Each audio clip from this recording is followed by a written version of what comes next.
Uy, ikaw pala. Oh, ikaw. Ikaw. Ikaw. Ikaw.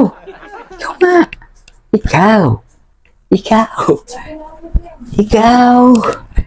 Ikaw pa rin. Di, joke lang. Ito guys. Hello guys. Good morning, good afternoon, and good evening po sa lahat. This Christmas na. Mas lapit na ang Pasko guys. Okay.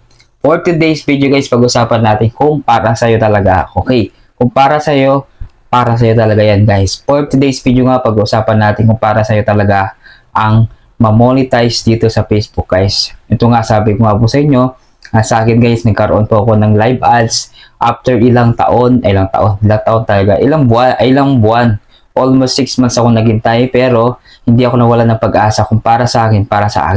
At na-reject ako within 6 months, diba? Pero hindi ako sumuko at talagang ginamit ko talaga yon at nag-upload talaga ako ng mga videos ko para ma-approve yung aking live ads. Kasi guys, napakalaking tulong yon. Sabi ko nga sa inyo, kung para sa'yo, basta wag matuto ka lang maghintay na kung para sa'yo talaga yung bigay na blessing na yun. Diba? Ganun lang yun guys. Kaya kayo po mga content creator, mga maliliit na content creator, maliliit na bahay, basta magtiyaga lang tayo at darating din po tayo sa gantong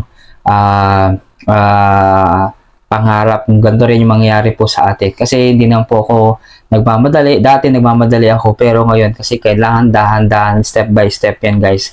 Basta lagi ko po sinasabi sa inyo, huwag na po kayo susuko sa mga ginagawa nyo, mag-enjoy, kung ano yung gusto nyo gawin sa buhay nyo. Basta importante guys, maging malaya ka at maging masaya ka sa ginagawa mo. Siyempre.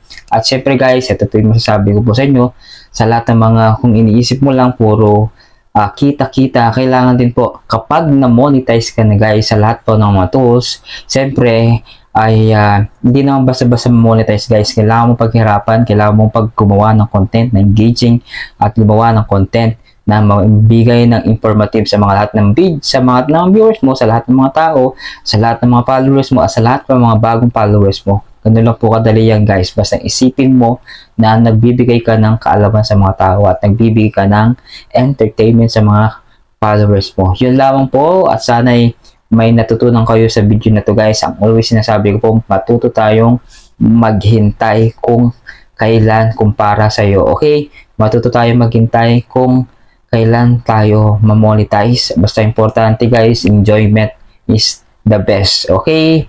Ganito lang guys sa Facebook friends natin dyan.